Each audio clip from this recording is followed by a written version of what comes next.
applicable to you, and it is not intended, nor shall it be construed to mean that I have conferred to, submitted to, or entered into any jurisdiction alluded to thereby. Right on. Yeah, I kind of like that one. And I can't take credit for it. Somebody sent it to me. I got it over the internet. That's your disclaimer. Yeah, you bet. And so it's amazing. Some of the stuff I've collected is just, and it's stuff that just landed in my lap, I'm telling you. And like I got this court case on martial law that's just kicked butt, and I use it all the time. Anyways, The deed case? Diet versus Turner. Yeah. Yeah, yeah. Yeah, that is, you read that thing? 3/4 of it. I I got mean, the. there's so much stuff that's just so juicy that you can take into a court case, you know? Anyways, it talks about commercial law, but talks about municipal law, that they're using municipal law to enforce their martial law. Yeah. Anyways, I mean, it's exactly the stuff that's going on. You see it all over. Commercial paper. If they receive commercial paper as compensation, then they're a municipal corporation, by definition. That's why you need to have a compensation contract that talks about coin. The word municipal has its basis in military, munitions. Right, yeah. That includes digits too, Digits? digits. Huh? Digits from your debit card or, you know, Okay. computer digits. Right. 'Cause Well, a lot of that's those not words, are used in martial law. You know, it's amazing. Commissioner, that's a martial law position, commissioner.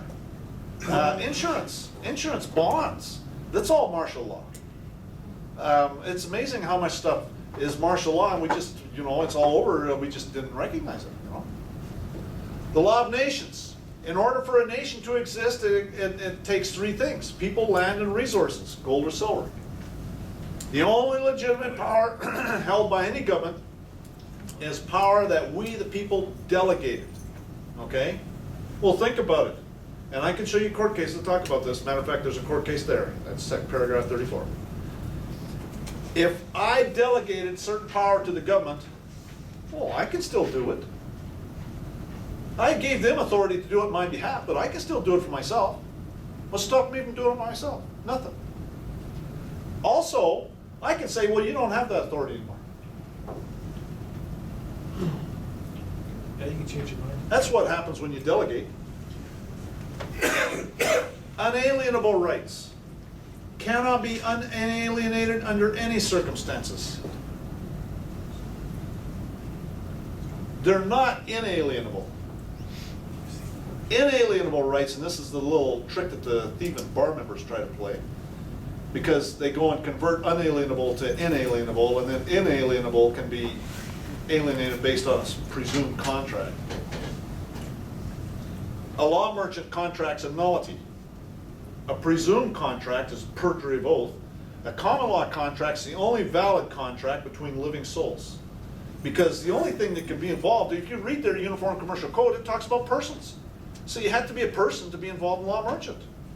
So how can you possibly, as a living soul, be involved in law merchant? You have to be a person. That's why they had to get everybody to go out and get social insurance numbers. And anything else is a nullity. I've seen Crown prosecutors go into court and say that. Say, there's no contract here, that's a nullity. Oh, okay.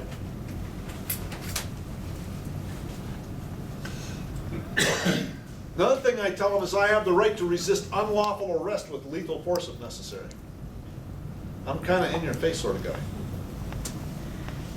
Where an officer is killed in the course of the disorder, which naturally accompanies an attempted arrest that is resisted, the law looks with very different eyes upon the transaction when the officer had the right to make the arrest from what it does when the officer had no right. What may be murder in the first case may be nothing more than manslaughter in the other, or the facts might show that no offense had been committed at all. Yes? Notice how they call it a transaction? Yes. Ain't that the Numbers. truth? That's right.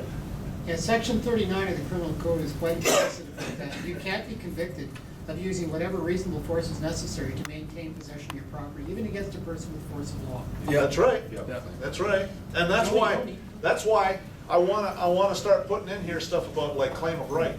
I wanna start putting claim of right in there, and I wanna start bringing up, because that's section 39 actually is one thing I'm putting in my lawsuit. that if they make a legal determination for me or represent me, then I'm gonna arrest them. Because for a unprovoked assault upon my rights. It's important to note that a claim of right doesn't have to be in writing. You can say it right in front of the guy, this is my property under claim of right, done. Yeah, yeah. And I'm Well, holding it under claim of right. I'd rather, I agree, and technically, this is a notice and demand, technically, that's a claim of right, even though it doesn't say the words. But I wanna put the words in there, and again, I'm building a case against them. Yes, did you have something? My friend in Red Deer just had his mobile home seized by a RCMP officer and a bailiff, and he has a claim of right, and he had a spy pen on with a camera and a mic, and the RCMP officer just, he says to the RCMP guy, he says, do you realize that you are in breach of section 39 of the criminal code, that you're breaking the law? He says, yes, I realize that. 3 times, he got him 3 times on the microphone. Right on. But they took it anyways, but he says, you realize that it's section 39 entitles me to, even if you have a valid claim, doesn't matter. If I have a claim of right and I'm in peaceful possession, that I can, resist with force. And he says, I don't care what you say, he says, this property's leaving here. The cop acknowledged it from the RCMP officer. And just I didn't tried care. that with my snowmobile. I guess it's time for a break. Yeah, let's take 10 minutes and come back. Paragraph 41, I talk about any restraint upon my liberty is an arrest. And I got court cases that talk about that. Let me read you something. Here's any restraint, however slight, upon another's liberty to come and go as one pleases constitutes an arrest. And this is an Arizona court case. So anyways, paragraph 46, sign and seal in red ink on the land. Again, and it's on the right-hand side. That's right. From the US state. If you see anything from a judge or any court, it'll always be signed on the right-hand side of the page. And I always put down the sign in red ink on the land. The red ink is because red ink is signed is by sovereigns and on the land, which means it's not in a corporation. I like to use at least 2 witnesses, preferably 3 or more.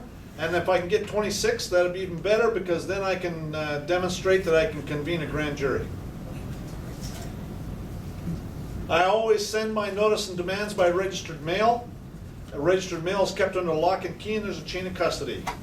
A better way to effect service is by personal service with 2 or 3 people, which will witness each make an affidavit of service. But or you can get a process server, but that could get kind of expensive. The object is to build a case against them, and they know it. If they do anything other than grovel, file a criminal complaint.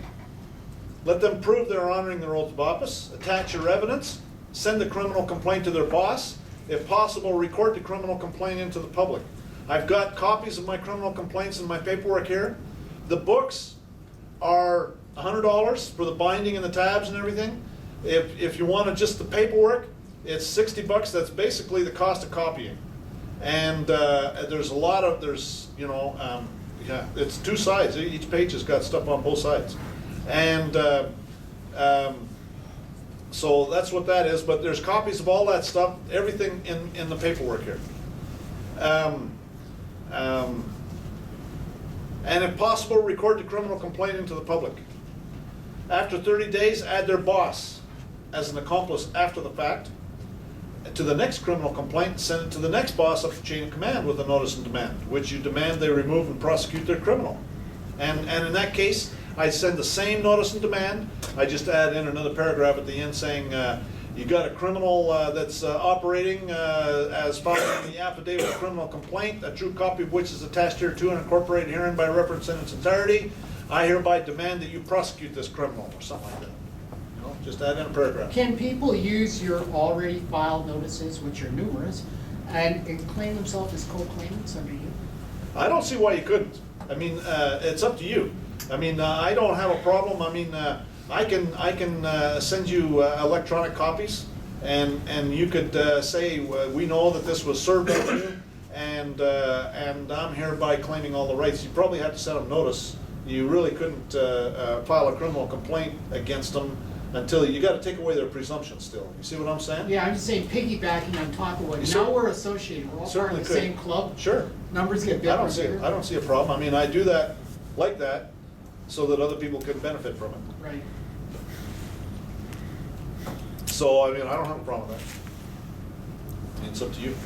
So Glenn? Yes. The paperwork then for you're traveling, could we get a copy of that, what you sent to the police and so on, so they left you alone in Calgary? The what? The police, when you were traveling? The The agreements that you had sent to the police? As The you notice, never- I sent them a notice of demand. I can send you a copy, send me an email. Okay, I'll do that. I got them too. Okay. I can send you copies, but I sent them a notice of demand, it's the same thing. And then I sent them by registered mail, so there's proof of service. Okay. And, you know, that's it, it's a standard form. I So just you- customize it for every one of them, okay? And the important thing is you're making it between me and you, Mr. Public Official. It's personal. See what I'm saying? So you personalize it, you put their name on every paragraph. You, Joe Smith, Attorney General, I'm holding you accountable. You see what I'm saying? So if we could put a cover sheet that said, you know, further to the attached, I also agree to everything that Glenn, sorry, of the Fernhouse. Glenn agrees. Winningham, House of Fern? Yeah, House of Fern. And I would like to enter an agreement with you too, or something like that. You know what I mean, like just piggyback it? Yeah, well, first of all, it's not an agreement. I mean, I don't call it an Notice- agreement, notice of it's a demand. demand. Yeah. Okay, this is not negotiable. That's why I put on it, it's not negotiable. It says right on the front, non-negotiable. Notice and demand, okay? This is instructions from the boss. And so, that's what it is. You could say it's agreed that you have received this notice of complaint, and since you never refuted any of the facts within the notice of complaint, it is assumed you agree with it. If you fail to get back to me that you did not agree with this notice of complaint, I will assume that you did. There's your agreement. Yeah, you certainly could do that. Anyways, okay, so, after 30 days, add their boss as an accomplice after the fact to the next criminal complaint, send it to the next boss up the chain of command with a notice and demand that they remove and prosecute their criminal. Keep on going up the chain of command up to and including the Queen. Add the Queen, record the document into the public, send her a copy. I'm kind of an in-your-face sort of guy, you know what I mean? Always use registered mail or personal service and witnesses. The Queen has decided recently not to just rubber stamp whoever the Prime Minister recommends for Governor General. The Queen is not happy with what's happening. The Queen wants to effect change. Manure rolls downhill. Where did you hear that, Glenn? Where'd I hear what? The Queen. Well, you know that they've got a new Governor General, I right? do know that, David Johnson. But he's handpicked by the Queen. You didn't know that? I thought it was handpicked by Harvard. That's what the media leads you to believe. Well, yeah, I heard he was handpicked by the Queen. He's a law professor. Yes, I know. And the same lieutenant governor for Alberta he's a law, Military. huh? He's former military. Former military, but he's also a lawyer or something like that. He's a military lawyer.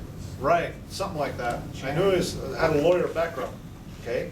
So that's telling me that this law professor especially, well, even the one here, the lawyers, they want lawyers, okay? And they want someone that knows the law, you know, has an oath of office. They have an oath of office anyways, but they want someone that knows the law. The last guy they had in here, Kwong, I mean, he was a football player. You know, what's he know about the law? You know what I mean? Touchdown. The joke. And the last guy in the federal side was what? Dion. Huh? Jean. Michelle Jean, and she didn't have a clue about anything either. Yeah, they're picking Is that minority CBC? positions. Yeah, well, that was the prime ministers that were doing that, and the premiers were getting these political appointees, their buddies that they wanted to appoint. And now the Queen is saying, no, you know, I don't want one of your political cronies in there. I want someone in there that knows what they're doing. Yeah, well, Jacques Demers, coach of the Red Wings, is now in the political party or in the political wing or Senate. He was put in. Yeah, no doubt. Well, she doesn't have any control over that, but she has control over who's the Governor General and the Lieutenant Governor. The last one said she was. Yeah, something. Yeah, Larry here sent a letter to the Queen, and maybe can explain that a little bit to, you know, what the response he got from the Queen. Uh-huh. And he mentioned about the